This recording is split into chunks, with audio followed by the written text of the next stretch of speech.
Good morning friends. இது உங்கள் friends sports academy. Daily கண்டப்ஸில் இன்றைக்கி என்ன பார்க்க போகணும்னு பார்த்தீங்கன்னா ஜூலை 19 சனிக்கிழமை 2025 இன்றைக்கி கண்டப்ஸ் தான் பார்க்க போகிறோம். இதுக்கு முன்னாடி நம்ம டெய்லி கண்டப்ஸ் அப்லோட் பண்ணியிருக்கோம். பார்க்காதவங்க பார்த்து நோட்ஸ் எடுத்து வச்சுக்கோங்க. இதுக்கு முன்னாடி நான் பார்த்தீங்கன்னா நம்ம சேனலில் பார்த்தீங்கன்னா நிறைய கிளாஸஸ் வீடியோ நிறைய பார்த்தீங்கன்னா அதாவது இன்ஸ்டாலையும் பார்த்தீங்கன்னா நிறைய ஷார்ட்ஸ் அப்லோட் பண்ணியிருக்கோம். இது எல்லாமே உங்களுக்கு பார்த்தீங்கன்னா ரொம்ப ரொம்ப முக்கியமானது. கண்டிப்பாக பார்த்தீங்கன்னா நம்ம சேனலில் பார்த்தீங்கன்னா சப்ஸ்கிரைப் பண்ணுங்கள், சப்போர்ட் பண்ணுங்கள். முடிஞ்ச அளவு உங்கள் ஃப்ரெண்ட்ஸ் எல்லாம் ஷேர் பண்ணுங்கள். கண்டிப்பாக யாருக்காச்சும் யூஸ் ஆகும். நம்மளுடைய ஃப்ரெண்ட்ஸ் போலீஸ் அகாடமின்னு சொல்லிட்டு டெலகிராமில் சர்ச் பண்ணிங்கன்னா நம்ம சேனல் வரும்.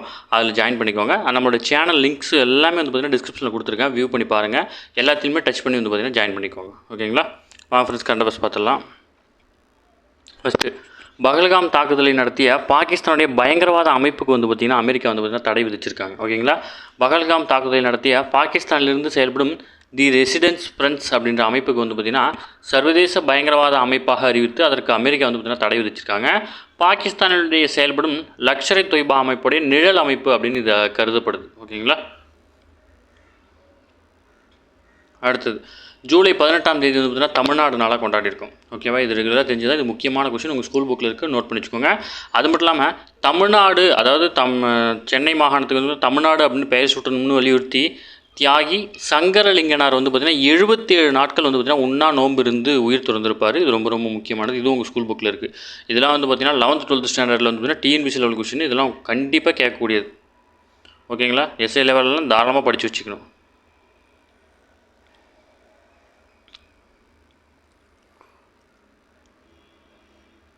அடுத்த பார்த்திங்கன்னா இந்தியாவுடைய ஆயுத ஏற்றுமதி பற்றி ஒரு ஆர்டிகல் கொடுத்துருக்காங்க. இதுவும் முக்கியமானது தான். ஓகேங்களா? இந்தியாவில் பாதுகாப்பு ஏற்றுமதி பார்த்திங்கன்னா 1959 பார்த்திங்கன்னா நம்ம ஸ்டார்ட் பண்ணிட்டோம். இதில் பார்த்திங்கன்னா இப்போ ரீசெண்டாக ஆத்ம நிர்பர் பாரத் திட்டம் அப்படின்ற முன்னெடுப்பு காரணமாக 2024-25 நிதியாண்டில் இந்தியா பார்த்திங்கன்னா ரூபாய் 23,622 கோடிக்கு பார்த்திங்கன்னா ஆயுதங்களை ஏற்றுமதி செஞ்சுருக்கு. ஓகேங்களா? இதில் பொதுத்துறை பாதுகாப்பு நிறுவனங்கள் பங்களிப்பு பார்த்திங்கன்னா வெறும் 8,389 கோடி தான். தனியாருடைய பங்களிப்பு தான் பார்த்திங்கன்னா 15,233 கோடியாக இருந்திருக்கு. ஓகேங்களா? இது முந்தைய நிதியாண்டை விட இது 34% அதிகம். 2029ஆம் ஆண்டுக்குள்ளே நாம் இந்த பாதுகாப்பு ஏற்றுமதியை 50,000 கோடியாக உயர்த்த பார்த்திங்கன்னா இலக்கு நினைச்சிருக்கோம். இந்த மாதிரி இலக்கெல்லாம் ரொம்ப முக்கியமானது, நோட் பண்ணிக்கணும். அதேமாதிரி 2015ஆம் ஆண்டு வரை உலகின் 2வது பெரிய ஆயுத இறக்குமதியாளராக இருந்தோம் நம்ம. ஓகேங்களா? 2015க்கு முன்னாடி பார்த்திங்கன்னா நம்ம பார்த்திங்கன்னா 2வது பெரிய, அதாவது எல்லா நாட்டிலேருந்து எல்லா பொருளையும் நாம் பார்த்திங்கன்னா ஆயுதங்களை வாங்கிட்டு இருந்தோம். தற்போது ஆயுத ஏற்றுமதியில் ஈடுபடும் முதல் 25 நாடுகளுடைய பட்டியலில் நம்ம இருக்கோம். ஓகேங்களா?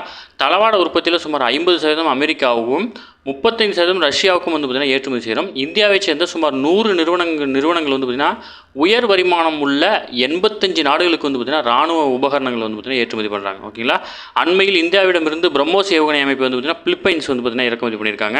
அது மட்டும் இல்லாமல் உள்நாட்டு இராணுவ தளவாட உற்பத்தியில் இந்தியா முன்னேறி வருகிறது. 2023-24ஆம் நிதியாண்டில் இந்தியாவின் உள்நாட்டு பாதுகாப்பு உற்பத்தி பார்த்திங்கன்னா 1.27 லட்சம் கோடி. ஓகேங்களா?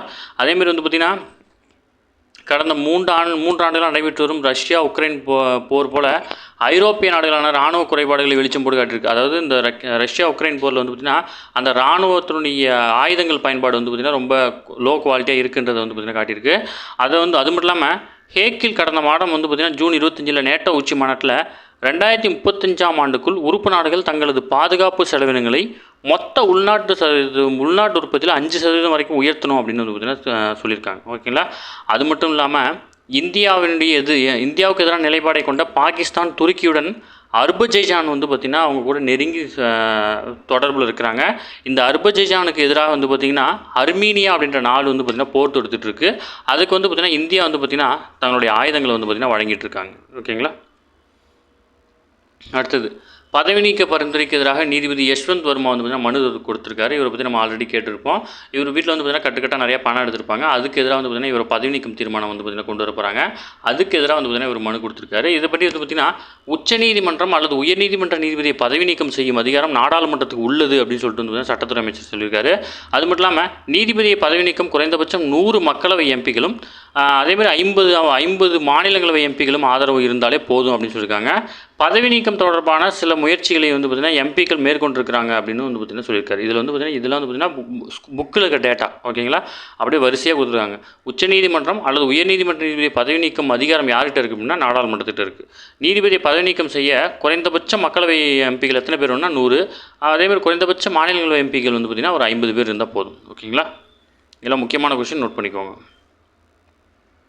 அடுத்தது அடுத்து வந்து பார்த்திங்கன்னா ஆர்டிகல் 370 படி கொடுத்துருக்காங்க. கடந்த 2019ஆம் ஆண்டு அரசியலமைப்பு சட்டத்தினுடைய 370வது பிரிவு, அதாவது ஜம்மு காஷ்மீருக்கு சிறப்பு அந்தஸ்து வழங்கிய சட்டப்பிரிவு வந்து பார்த்திங்கன்னா நீக்கப்பட்டிருக்கு. ஓகேங்களா, ரொம்ப ரொம்ப முக்கியமானது, நோட் பண்ணிக்கோங்க. அடுத்தது வந்து பார்த்திங்கன்னா மேம்படுத்தப்பட்ட நிஸ்தார் மீட்பு கப்பல் வந்து பார்த்திங்கன்னா இந்திய கடற்படையில் நினைச்சிருக்காங்க. அதாவது முழுவதும் உள்நாட்டிலேயே கட்டமைக்கப்பட்ட INS நிஸ்தார் அப்படின்னு சொல்லுவாங்க.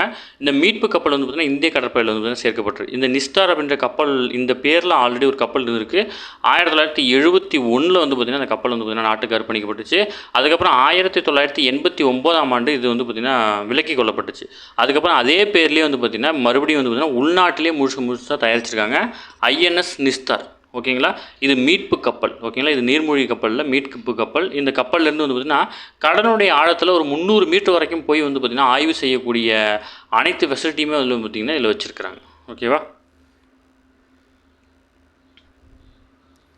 அடுத்து ஏர் இந்தியா விபத்தில் உயிரிழந்தவங்களுக்கு வந்து பார்த்திங்கன்னா அகமதாபாத் விமான விபத்தில் உயிரிழந்தவர்களுக்கு 500 கோடியில் நினைவு மற்றும் நல அறக்கட்டளை வந்து பார்த்திங்கன்னா அமைக்கப்படும் அப்படின்னு டாடா குழுமம் வந்து பார்த்திங்கன்னா வெள்ளிக்கிழமை வெளியிட்டிருக்காங்க. இதற்கு பேர் வந்து பார்த்திங்கன்னா அந்த விமானத்துடைய பேரே வச்சுருக்காங்க, தி AI-171 நினைவு மற்றும் நல அறக்கட்டளை அப்படின்னு வந்து பார்த்திங்கன்னா பெயர் சூட்டப்பட்டிருக்கு. இதெல்லாம் ஜஸ்ட் இன்ஃபர்மேஷன் தெரிஞ்சுக்கணும். ஓகேங்களா. அடுத்து வந்து பார்த்திங்கன்னா கல்லீரல் பாதிப்புக்குள்ளாரி வெவ்வேறு மருத்துவமனையில் அனுமதிக்கப்பட்டிருந்த 2 நோயாளிகளுக்கு முதல் முறையாக கொடையாளர்கள் பரிமாற்ற முறையில் வந்து பார்த்திங்கன்னா உறுப்பு மாற்று அறுவை சிகிச்சை மேற்கொண்டிருக்காங்க. இது வந்து பார்த்திங்கன்னா நாட்டிலே முதல் முறையாக இப்போ தான் பண்ணுறாங்க. ஓகேங்க, அதாவது வந்து பார்த்திங்கன்னா 2 பேஷண்ட் A, பேஷண்ட் Bன்னு இருக்கார். இவங்களுக்கு வந்து பார்த்திங்கன்னா கல்லீரல் மாற்றணும். ஓகேவா. இப்போ இவங்க மனைவி வந்து பார்த்திங்கன்னா B1 A1ன்னு வச்சுக்கலாம். ஓகேங்களா. இப்போ என்ன பிரச்சனை ஆகுதுன்னா இவங்களுடைய பிளட் குரூப்லாம் இவங்களுக்கு வந்து மேட்ச் ஆகலை. ஓகேவா. ஆனால் இப்படி கிராஸில் வந்து பார்த்திங்கன்னா மேட்ச் ஆகுது. இவங்களுடைய கல்லீரல் வந்து பார்த்திங்கன்னா இவங்களுக்கும் மாற்ற முடியும் அப்படின்ற மாதிரி மேட்ச் ஆகுது. அந்த மாதிரி வந்து பார்த்திங்கன்னா ஒரு ஆப்ரேஷன் வந்து பார்த்திங்கன்னா இந்தியாவிலே ஃபஸ்ட் டைம் பண்ணியிருக்காங்க. இதெல்லாம் தெரிஞ்சு வச்சுக்கணும், முக்கியமானது. ஓகேங்களா. அடுத்தது தமிழ்நாட்டின் சுற்றுலா வளர்ச்சி கழகத்தின் சார்பில் சென்னை, மதுரை, திருச்சி மற்றும் தஞ்சாவூர் ஆகிய நகரங்களில் உள்ள பிரசித்தி பெற்ற அம்மன் திருக்கோயில்களுக்கு வந்து பார்த்திங்கன்னா தரிசனம் செய்யும் வகையில் ஒரு நாள் ஆடி அம்மன் தொகுப்பு அப்படின்ற ஆன்மீக சுற்றுலா வந்து பார்த்திங்கன்னா தொடங்கியிருக்காங்க. ஜஸ்ட்டு பேர் மட்டும் தெரிஞ்சு வச்சுக்கோங்க. எதையுமே நம்ம ஒமிட் பண்ண தேவையில்ல. குரூப் 4 கொஷினை பார்த்துருப்பீங்க. பார்த்ததுக்கப்புறமா அந்த மாதிரி நடவடிக்கைலாம் நம்ம எடுக்கக்கூடாது. இம்பார்ட்டன்ட் மட்டும் பார்க்கணும். இது கேட்க மாட்டாங்க அப்படிலாம் ஒமிட் பண்ணக்கூடாது. இது வந்து புதுசாக இருக்குது, நீங்கள் இப்போ தான் கேள்விப்படுறீங்கன்னா ஜஸ்ட் இன்ஃபர்மேஷன் தெரிஞ்சு வச்சுக்கணும். ஓகேங்களா. அடுத்தது வந்து பார்த்திங்கன்னா நம்ம முன்னாடியே பார்த்தது தான் 3274 ஓட்டுநர் மற்றும் நடத்துனர் காலி பணியிடங்களுக்கு வந்து பார்த்திங்கன்னா ஜூலை 27ஆம் தேதி வந்து பார்த்திங்கன்னா எழுத்து தேர்வு நடக்க இருக்குது. இதுக்கான ஆல் டிக்கெட் வந்து பார்த்திங்கன்னா வெப்சைட் கொடுத்துருக்காங்க. நீங்கள் அப்ளை பண்ண வெப்சைட்டில் போய் டவுன்லோட் பண்ணிக்க முடியும். சரிங்களா. ஓகே ஃப்ரெண்ட்ஸ், இன்றைக்கி கரண்ட் அஃபேர்ஸ் அவ்வளோதான். அதை தாண்டி எதுவுமே கேட்க வாய்ப்பில்லை. டெய்லி கரண்ட் அஃபேர்ஸ் டெய்லி பார்த்துருங்க. அப்போ தான் மந்த்லி வீக்லி படிக்கும்போது உங்களுக்கு ஈஸியாக இருக்கும். நம்ம சேனலில் வந்து பார்த்திங்கன்னா சப்ஸ்கிரைப் பண்ணுங்கள், சப்போர்ட் பண்ணுங்கள். முடிஞ்சளவு உங்கள் ஃப்ரெண்ட்ஸ் எல்லாம் ஷேர் பண்ணுங்கள். நம்மளுடைய ஃப்ரெண்ட்ஸ் போலீஸ் அகாடமி அப்படின்ற டெலிகிராம் ஜாயின் பண்ணிக்கோங்க. இம்பார்ட்டன்ட் அப்டேட்ஸ் உங்களுக்கு ஒன்று கிடைக்கும். சரிங்களா. Thank you friends.